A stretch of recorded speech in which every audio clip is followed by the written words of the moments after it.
How to stop social anxiety and what keeps you anxious. Negative criticism is a common fear of people with social anxiety disorder. It causes you to do things to avoid the risk of being humiliated or embarrassed. This fear drives you to act in a way that will not be embarrassing or humiliating. Any action you take to avoid danger or escape from it or lessen the severity of it is a safety behavior. Speaking in front of a small group of people is also a form of performance. Having someone stand over your shoulder and watch you as you work is performance. You may be apprehensive about something like taking a test. Or you may be apprehensive about eating or going to the bathroom in public places. But the key ingredient that turns apprehension into a phobia is avoidance. You can get to a point where you have a tremendous amount of fear when you avoid something. It is only the thought of performing or interacting that causes you to feel fear. If you make yourself go out, you probably return home feeling completely depleted and possibly even demoralized. And you may become uncomfortable around unfamiliar people and feel awkward. Often, you ruminate over past situations in your head over and over and convince yourself that you made a total fool of yourself.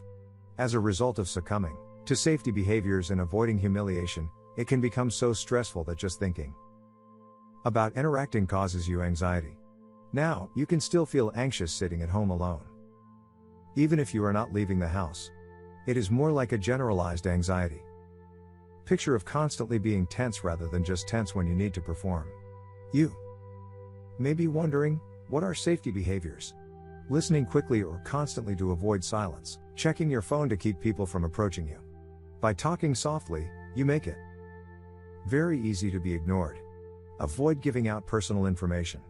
Always seek approval by asking, "Is this good?" Or, "Am I okay?" Stiffening up your arms or hands to conceal your shaking hand. These safety behaviors can actually do more harm than good. Those actions you believe enable you to avoid more anxiety or humiliation when interacting socially. However, these safety behaviors can actually reinforce your fear since they prevent you from getting an accurate understanding of the actual threat level. Moreover, they can cause the feared outcome to happen. For example, if you are attending a work-related social gathering and you feel that you look strange with trembling hands, you can experience that outcome. This is an event with alcohol and music, so people are talking very loosely and there is a lot of close conversation. If someone asks you, "Are you all right?" and you think, "How can they tell? Well, at least I couldn't show my shaky hands."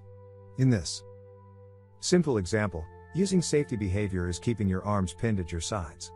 Although you may be relieved no one noticed you shaking, your stiff arms do not look right by your side, especially in an environment where people are loosened up by alcohol. You make yourself look stiff in order to appear normal, and like that you also reveal that you are socially awkward. This is the very result you feared. Keeping your arms by your side, even if nobody had said anything about them, hinders you from seeing that perhaps people will not even notice your hands.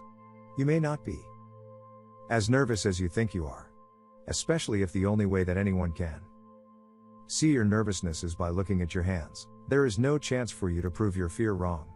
Consequently, engaging in safe behavior only increases your fear. How do you break through the wall of avoidance? I deliberately put myself in situations that cause me anxiety. Extinction is a learning theory based on when a previously expected response disappears because it no longer receives reinforcement, and is described as exposure therapy.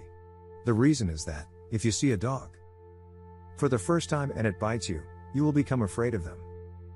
You may avoid dogs, and stay away from them since you believe that does keep you safe. You ignore the possibility that not all dogs are dangerous.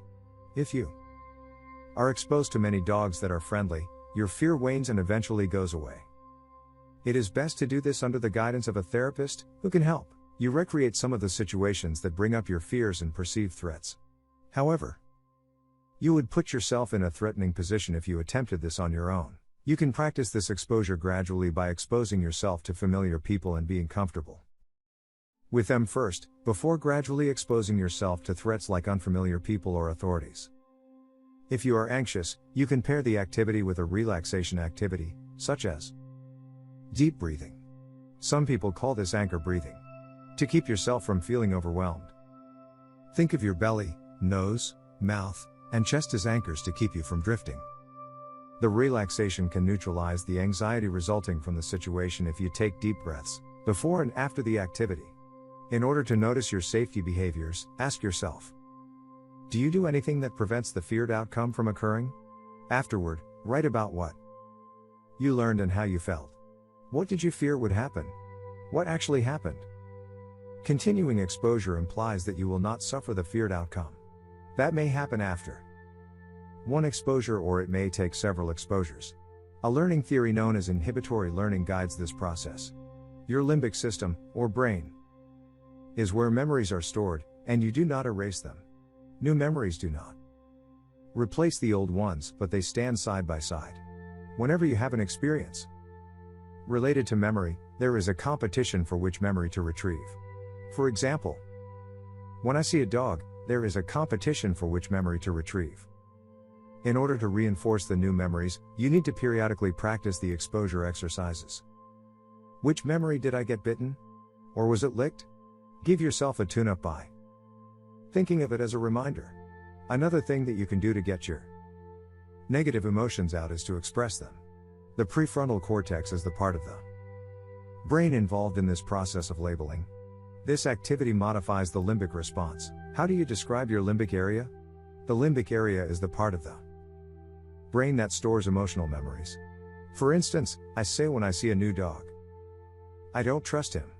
Or I might say, I feel mistrustful of him. Here's hoping you found this useful. See you next time.